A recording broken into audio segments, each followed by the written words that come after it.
Okay, hey guys, I am going to go through the study guide real quick.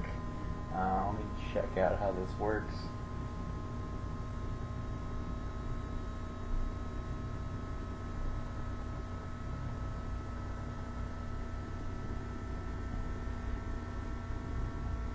Alright, there's problem one. So basically we want to find the derivative of log t of t. So the way that I propose that you would do it is you split it up into two parts, 1 over t times log of t. Okay, and then at that point you split it out into a product rule derivation. So it's the derivative of this times this plus the derivative of this times this. So here we get 1 over t squared minus times log t plus 1 over t times 1 over t. And if we simplify that down, it becomes 1 over t squared all multiplied by 1 minus log of t. Now I get that answer because I get I have a 1 over t squared in both parts. Here it's 1 over t squared times 1, and here it's minus 1 over t squared times log of t. So we get 1 over t squared times 1 minus log of t, right here, the minus log t, okay? Alrighty. Sorry about the size of what I'm working with. I didn't really feel like traveling back to the school or doing this at ASU, so I am doing it on this weird tile thing that I have in my living room. So yeah. But it cleans off pretty well, so that's a positive thing, right? Alright, so next is the problem 2. Find the derivative of log 2x x plus 3. Just like that, okay? Now, I know I went through this with the majority of you guys. I know Alexa wasn't here. But I went through 1, 2, and 3 with Daniel, Rue, and Ian in class, so Alexa catch up with these ones. So like I talked about in class, it's all about rules as far as the logarithm is concerned with this derivative. So we can add a d by dx to denote that we need to find a derivative. So here we can simply say log of 2x, this is equivalent to saying log of 2x minus log of x plus 3 all derivative, which in turn yields a 2 over 2x minus a 1 over x plus 3.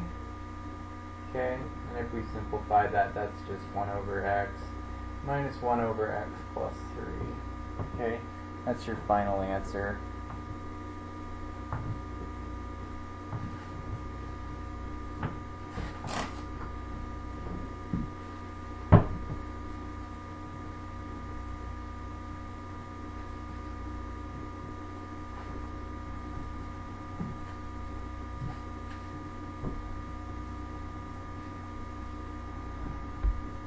Alright, next up is finding the integral of x log x cubed. In class, I found out that I gave you the wrong problem, so it's really 1 over x log x cubed. Otherwise, you can't find the answer. True story. What are we looking for here? Well, obviously there's no... We wanted to do this the typical way. We would look for a u prime over u, and that would be equal to log of u, right? But since we don't have a u prime here, or not an obvious one, we need to make some adjustments to this problem. So so we have this logarithm, we need to make that a power rule. Like, we need to take care of that, like, not a derivative power rule or an integration power rule, but powers associated with logarithms. So what that gives us is 1 over 3x ln of x, okay, integrated. And so now we have something that's a little bit more manageable. What do we have now? We have 1 over 3 integral 1 over x, 1 over log x, dx. Okay. So the way I would approach this is, you have this logarithm. I know that, sorry that this isn't like bigger.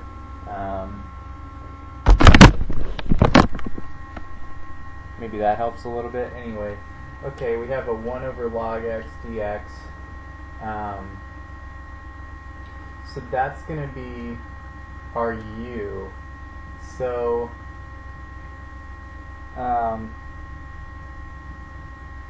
let's look for that. Okay, so we have a 1 over log x as our u. So then our du equals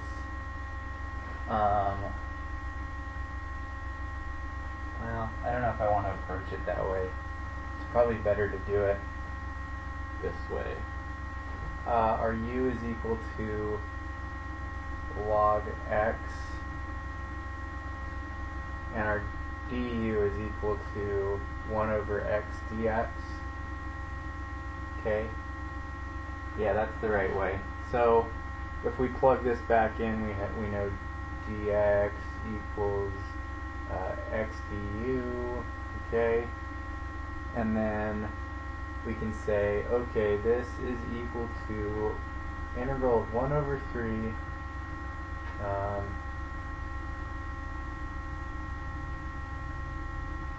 where we have a u 1 over u du, which is the form we wanted. So that's equal to 1 over 3 not integral anymore, my apologies. 1 over 3 of log of u, which is equivalent to 1 over 3 log of log x. Okay? So I hope that makes sense. I went over this in a little more detail in class. So Alexa, if you want to talk to Ian, or if somebody who's watching this wants to talk to Alexa about this, or if she even has any questions, that would be lovely. Okay, so that one's done. Okay, next is secant of x over 2. We want to find the integral of that. Secant of x over 2. Okay. So, personally, I don't know what the answer to that is, but I can go and check my trusty calculus book for the proofs. But you guys need to know what these trigonometric functions are. They are important. I know that it doesn't seem like it, but it is important. So, let's take a look. Alright, integrals of the 6 trigonometric functions. Secant of u du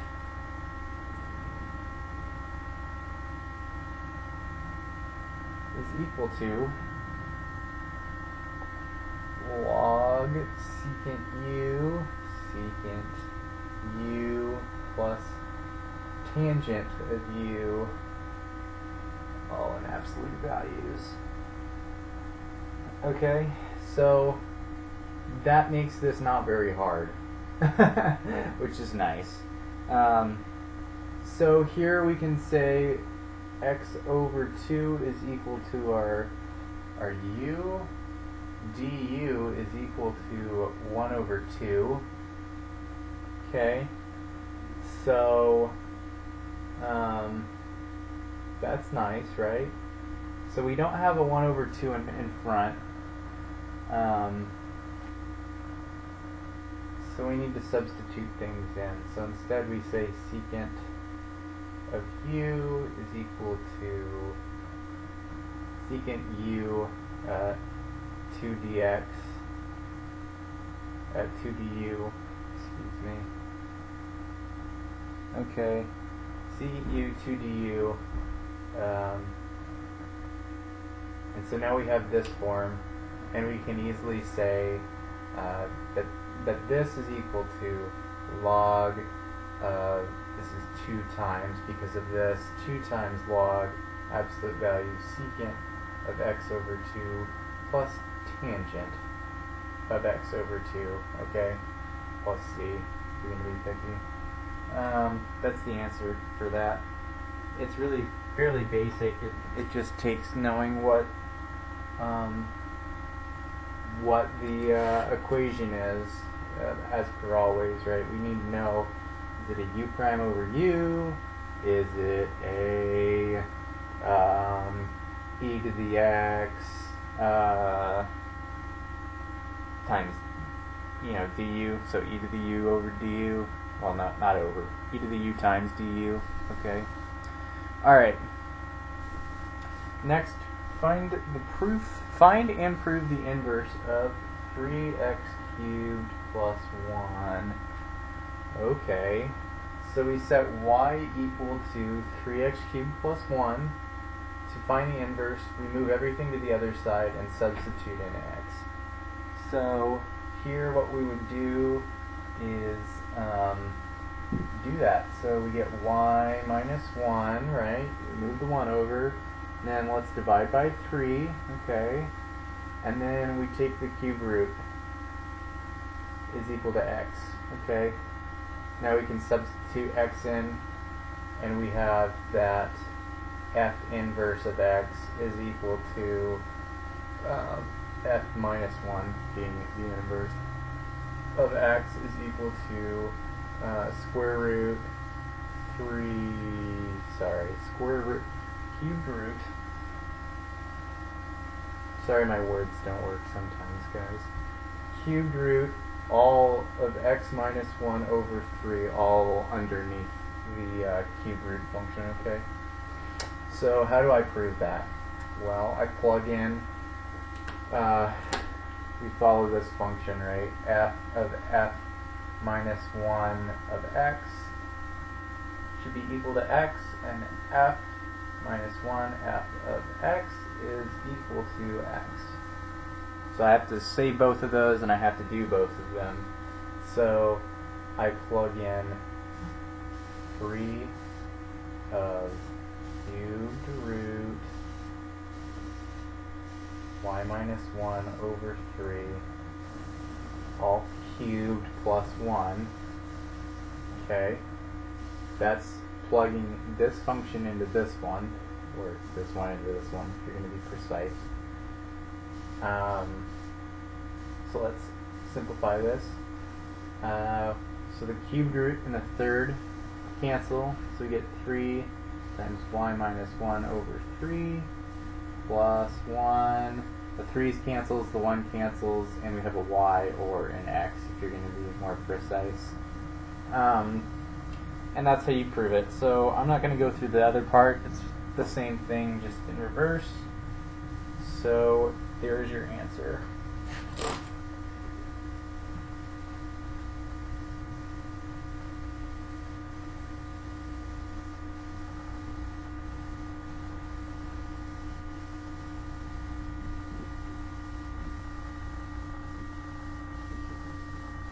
Huh. Guess I can't write that high. Okay, anyway. No, that was already there. Yeah, that's not my fault, probably. Anyway. Let's see, what's next? 6. Find the derivative of x squared e to the minus x. X squared e to the minus x.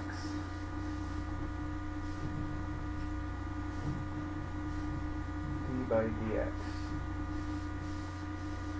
Okay, so what's the problem here? Well, we have an x squared, so we need to do a product rule again. So here we have 2x e to the minus x, and then we have plus, we get x squared over, over x squared times minus x times e to the minus x. There's no minus x in front 10, come on. We get x squared times 1 times e to the minus x. So what did I do? Alright, here I took x squared, 2x, that's the derivative of this, times this. Okay, we're good with that. Then I do the other thing. I do x squared times minus 1 times e to the minus x. What's minus 1 come from? It comes from the derivative of e to the minus x. Okay, so this is our function, and that's the answer. That's the derivative right here. 2x e to the minus x minus x squared times e to the minus x. Okay. You simplify that? Well, you don't simplify. Well, you could simplify it. E to the minus x, we get 2x minus x squared. Okay, that's simplified.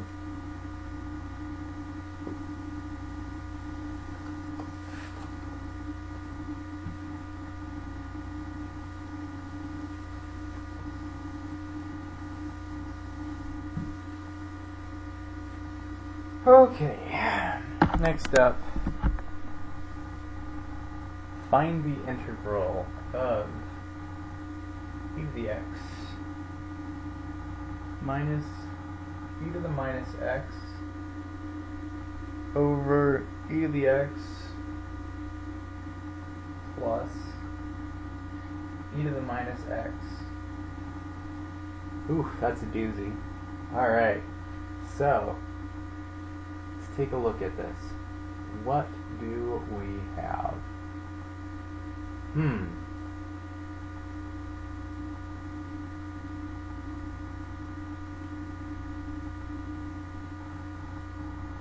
Well, it looks to me like we have a u over u, or a u prime over u substitution issue here. So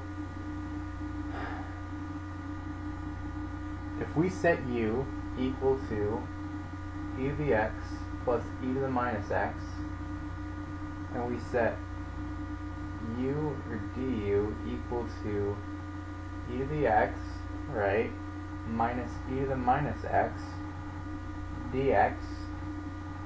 If you follow me so far, I just took the derivative of this, which is e to the x, done.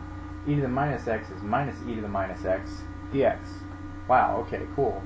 So now I can substitute in over here, and I can say, okay, well I have u on the bottom, that's cool, and then I have e to the minus, or e to the x minus e to the minus x on top.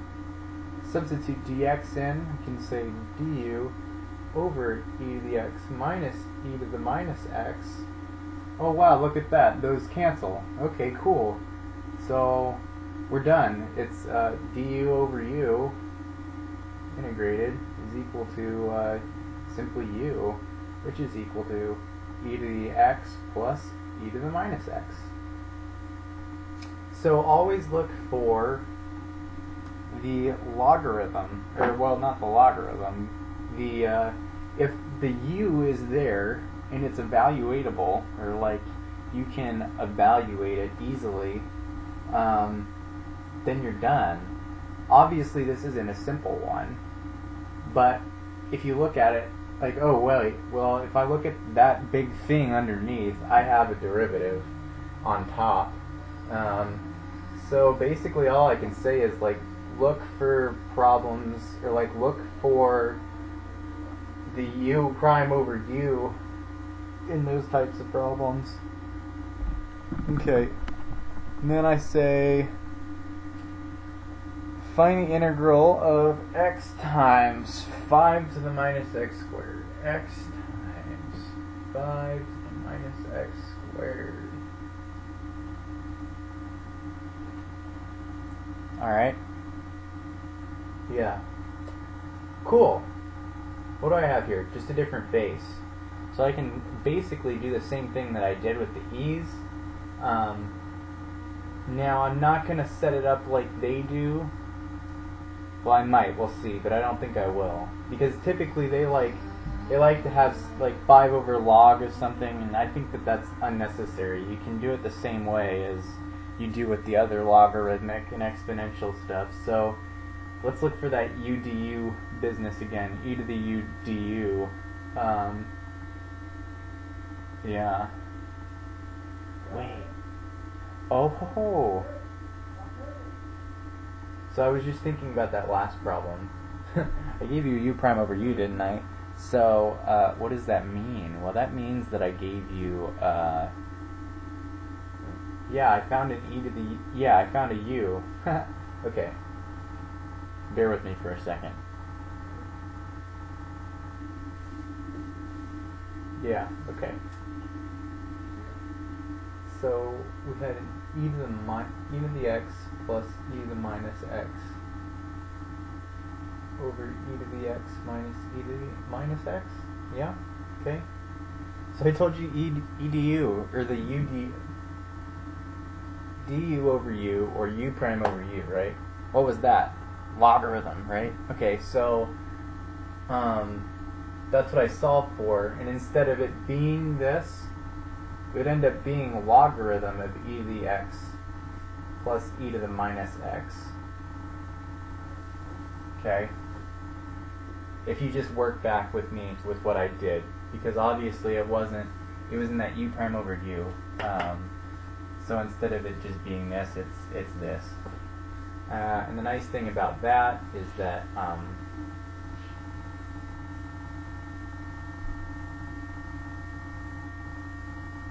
trying to think if it simplifies. No. So that's why you leave it as this. Doesn't simplify. But you do get this form if you take the derivative. So sorry for that roundabout, but that's what you get. Feel free to send me a Facebook message if you're having struggles with that.